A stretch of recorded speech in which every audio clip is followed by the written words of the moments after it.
Halo teman-teman semua, perkenalkan nama gue Evan dan kali ini lo sedang ada di section tentang bisnis di channelnya gue sendiri. Dan kali ini gue bakal ngangkat tema tentang modal. Gimana sih caranya ngebangun bisnis tanpa modal atau gimana sih caranya mengelola modal bisnis gitu. Nah ini adalah pertanyaan yang mungkin menarik buat lo semua, jadi lo stay tune sampai habis biar lo bisa dapat keseluruhan insight-nya, oke?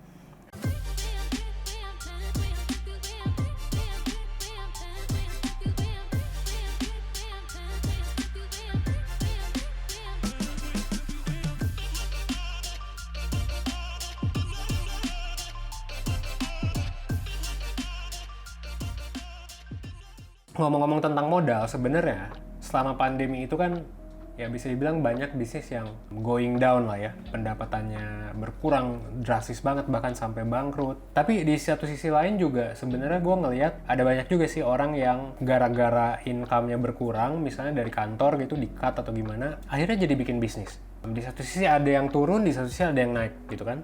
Ya gue pribadi sebenarnya karena gue memulai bisnis 1% ini juga di era-era ya deket-deket pandemi. Jadi mulai Desember, gue tuh 2019 gue mulai jadi PT ini dan Maret kita kan udah pandemi ya gitu. Jadi gue mungkin bakal ngebahas tentang gimana sih sebenarnya cara buat mengelola modal. Nah, ngomong-ngomong soal modal, sebenarnya ada beberapa hal yang mesti teman-teman coba pikirin sih sebelum buka usaha, biar usaha teman-teman ya nggak kehabisan modal. Karena gue juga ngedengar banyak cerita orang yang ya banyak yang habis modalnya terkuras begitu aja karena cuma sekedar aji mumpung aja gitu, kayak oh mumpung gue ada modal, gue taruh deh, tapi ternyata nggak dipikirin cash flow dan lain sebagainya gitu ya.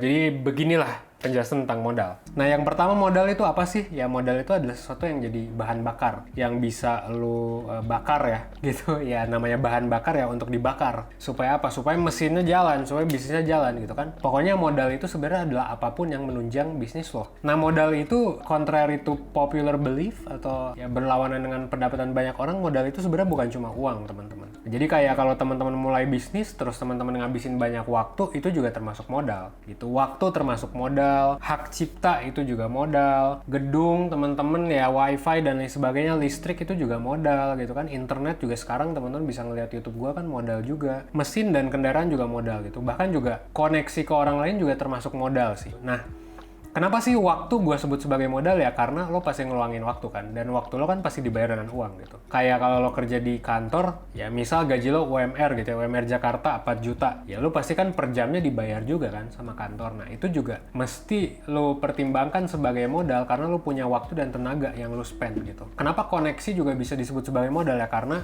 lo pasti perlu pendukung usaha yang gak cuma dari internal tapi juga dari eksternal juga gitu. SDM juga. Misal lo punya adik atau lo punya temen yang bisa lo minta tolongin, itu juga termasuk modal sebenarnya. Terus apa sih yang harusnya jadi perhatian gitu ketika lo baru mulai bisnis gitu ya? Sebenarnya selain modal yang cukup, baik itu tangible gitu ya, yang bisa kelihatan maupun yang intangible, lo ya harus tahu cara ngelola dengan baik. Yang kedua adalah sebenarnya lu harus perjelas gitu. Lu tuh kedepannya pengen gimana sih gitu. Atau sebenarnya ini cuma jadi side project atau lu pengen jadi sebesar apa gitu. Nah ini juga harus pas ya. Kenapa? Karena nanti kita bakal ngebahas juga tentang cash flow-nya. Nah kenapa harus dikelola? Karena ya pertama biar modalnya bisa muter. Ya namanya bisnis pasti kita ngeluarin modal, kita berharap modalnya bisa balik. Jujur gue juga sebenarnya ketika ngebangun 1% ya, itu gue setahun beneran gue buang-buang waktu, buang-buang modal gue yang waktu dan tenaga, bahkan uang juga untuk membeli equipment dan lain sebagainya. Tapi apakah worth it? Ya worth it gitu. Ternyata 12 bulan gue nggak digaji, akhirnya sekarang bisa jadi return yang oke banget sih. Dengan keuangan 1% yang sekarang ya bisa enak juga, ibaratnya return on investment-nya oke. Dan yang kedua juga biar sustainable bisnisnya. Yang ketiga jelas gitu, yang mana duit pribadi, modal yang memang ya udah lu buang aja, yang mana juga yang emang bakal jadi return buat bisnis. Dan biar secara administratif jelas juga. Nah, sekarang pertanyaannya adalah gimana cara mengelola modal? Well, yang pertama sih kalau menurut gue ya lu cari-cari dulu sih gitu di internet sama kayak sekarang tentang gimana cara orang biasa ngelola modal, atau bukan hanya internet tapi juga di buku. Gue pribadi, gue baca waktu itu manajemen kas. Gue baca buku itu dan itu jadi acuan juga buat 1% sebenarnya.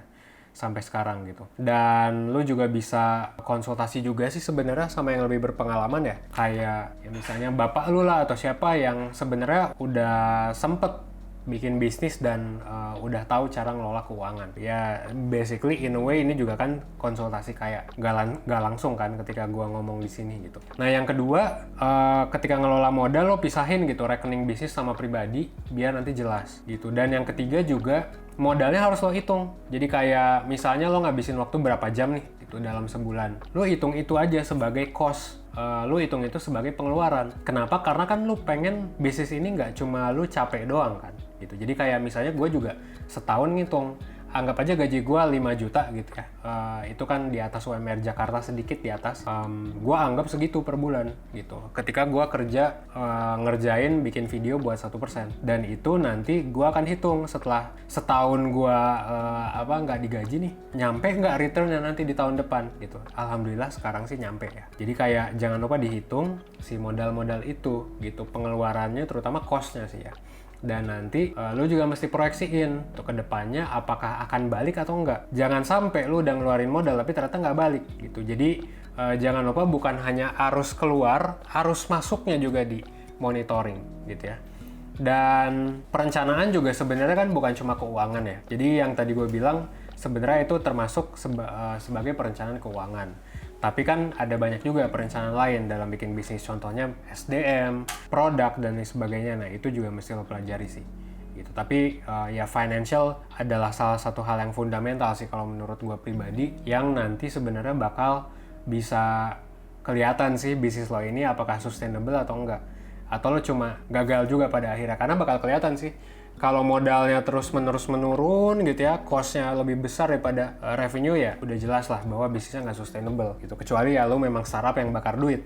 Tapi kan di sini kita nggak ngomongin soal udah diinvest sama investor kan. Dan kalaupun lo diinvest sebenarnya nanti investor juga bakal minta pertanggungjawaban gitu. Oke, gua modalin segini, lo keluar segini, nanti balik ke gua berapa? Ya namanya investor pasti care lah soal duitnya gitu. Nah jadi ini buat teman-teman mungkin terakhir ya, gue sebenarnya pengen nanya sih ke teman-teman, pernah nggak sih mengalami kesulitan gitu dalam membuat bisnis, contohnya dalam modal, terus kayak lu mungkin bisa cerita sih tentang kelemahan-kelemahan atau misalnya kekurangan yang udah pernah lu alami atau mungkin problem, nanti biar gue coba jawab sih di comment section atau gue jawab dalam bentuk video. Lu juga bisa kasih pandangan lu tentang modal gitu ya, biar nanti yang lain yang mungkin baru mulai bisnis bisa kebantu juga sih. Mungkin sekian dari gue Evan, dan ya, see you on the next video ya. Jangan lupa untuk like, comment, dan subscribe. Nanti gue bakal bahas banyak lagi soal bisnis, finance, psikologi, dan lain sebagainya gitu ya di channel ini. Oke? Thanks.